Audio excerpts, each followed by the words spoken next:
ఏం అడుగుతాం, ఏం చెప్తాం సమాధానం? మీరు అడగాలి. ఇప్పుడు ఎవరు అమ్మా నకిలీ పోలీసులు ఇల్లు ఎందుకు అడగలేదు మీరు? అప్పుడు ఆ నకిలీ పోలీసులు అంటే ఓకే, అందరూ ఆశ్చర్యమని చెప్పు ఈ నకిలీ పోలీసులని, అప్పుడు నమ్ముతాం. ఫోటోలు వచ్చాక చూశారు కదా, మన నన్ను అడిగితేగా ఇలాంటి ప్రెస్ మీట్లో వచ్చి అలాంటి పనికి ఆ చౌకబారు మాటలు వాటికి సమాధానం చెప్పమంటే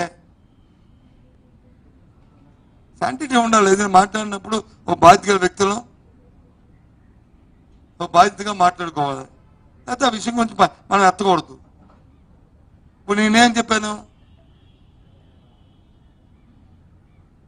ఇప్పుడు నేను చెప్పిన 3 విషయాలు చెప్పాను. 4 విషయాలు చెప్పి, ఒకటి, మేము ఈరోజు దేవుడికి భగవంతుని ఎందుకు దర్శించుకున్నాం, కారణం ఏంటి? కారణం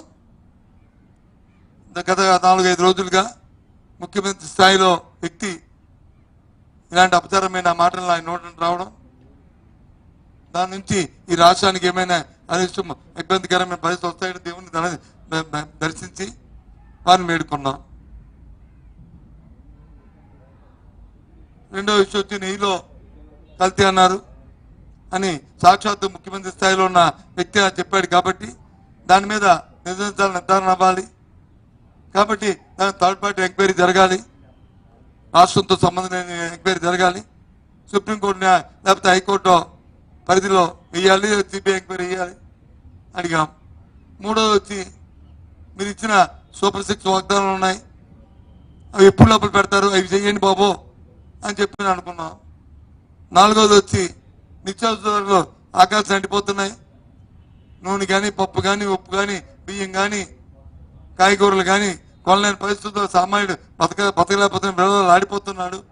5,000 నోట్లోకి వెళ్ళే పరిస్థితి లేదు. కనీసం పప్పన్న సంగతి చారన్నం కూడా తినడానికి ఇబ్బంది పడుతున్నాడు.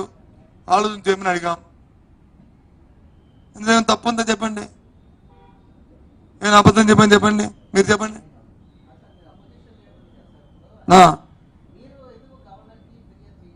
చెప్తున్నాం కదా, ముందు అడుగుతున్నాం. ఆఖరిలో మేము సుప్రీంకోర్టుకి ఎందుకు వెళ్ళాం కదా, గవర్నర్ ఫిర్యాదు చేస్తే ఏముంది?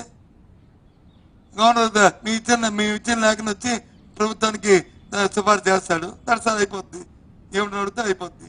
అందుకే సుప్రీంకోర్టుకి వెళ్ళాం కదా, మేము ఊరుకోలే కదా, మేము సుప్రీంకోర్టుకి వెళ్ళాం కదా.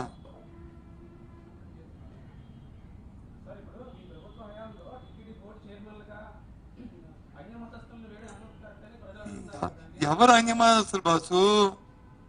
ఎవరు మతస్థులు? ఎవరు మతస్థులు చెప్పు. నాకు తెలీదు. నాకు తెలిస్తే నేను ఎందుకు వేస్తాను? సుబ్బారెడ్డి గారు అన్యమతస్థుడా? ఎవరు చెప్పాడు? ఎవరు చెప్పాడు మీకు? చెప్పండి, రమ్మనండి, 10 నెలలు అందరూ. ఎవరు చెప్పాడు మీకు? ఏం మాటలవి? ఏంటిది? ఏంటిది? తప్పు కదా ఇలాంటి బాధ మాట్లాడటం. కరుణాకర్ జగన్ గారు ముఖ్యమంత్రి ఉన్నా లేదా? అర్హత లేదా? కాదు, జగన్ గారు ముఖ్యమంత్రి అర్హత లేదా? కాదండి, ఎవరు డిక్లరేషన్ ఎప్పుడు అడగాలి? ఎప్పుడు అడగా?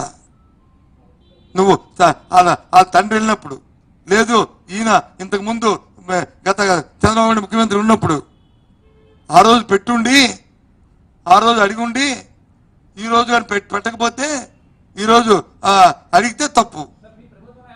నా ప్రభుత్వం ఏం కాదండి, మీ ప్రభుత్వం ఏమని చెప్తున్నాను. నా ప్రభుత్వం ఏం కాదు, నీ చంద్రబాబు నాయుడు ప్రభుత్వం చెప్తున్నాను. నీ చంద్రబాబు ప్రభుత్వం గురించి చెప్తున్నాను.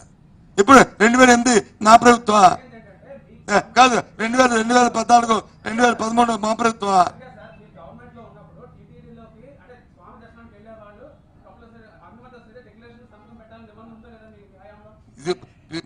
మన టీటీడీ పుట్టిన దగ్గర నుంచి ఉంది, నీకు తెలుసో తెలీదో? నువ్వు ఎప్పుడు అమలు చేస్తారు అది?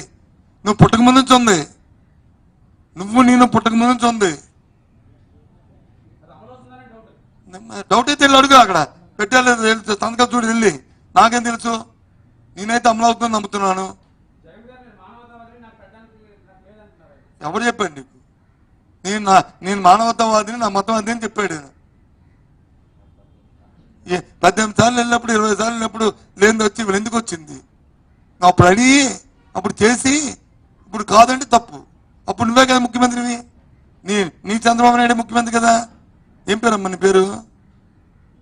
ప్లీజ్ మూర్తి, నీ ముఖ్యమంత్రి కదా ఉన్నాడు. ఇప్పుడు చంద్రబాబు నాయుడు ఉన్నాడు కదా. మరి అప్పుడు ఎందుకు అడగలేదు? అప్పుడు వాళ్ళు చెప్పావా? అప్పుడు దేవుడి మీద శ్రద్ధ లేదా? దేవుడి మీద భక్తి లేదా? ఏంటి మాటలు?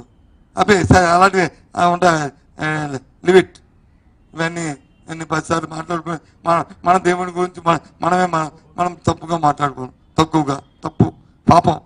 పాపం చుట్టుకుంటుంది. మేమైతే వదిలేస్తాం. మేమైతే మాత్రం మాకు క్రిస్టల్ క్లారిటీ కావాలి. ఏది దాని మీద చంద్రబాబు నాయుడు ఆయన నీ కల్తీ మీద మాకు క్లారిటీ కావాలి. ఒకవేళ తప్పు చేస్తే అప్పుడు చేస్తే వాళ్ళు శిక్షించండి. లేనప్పుడు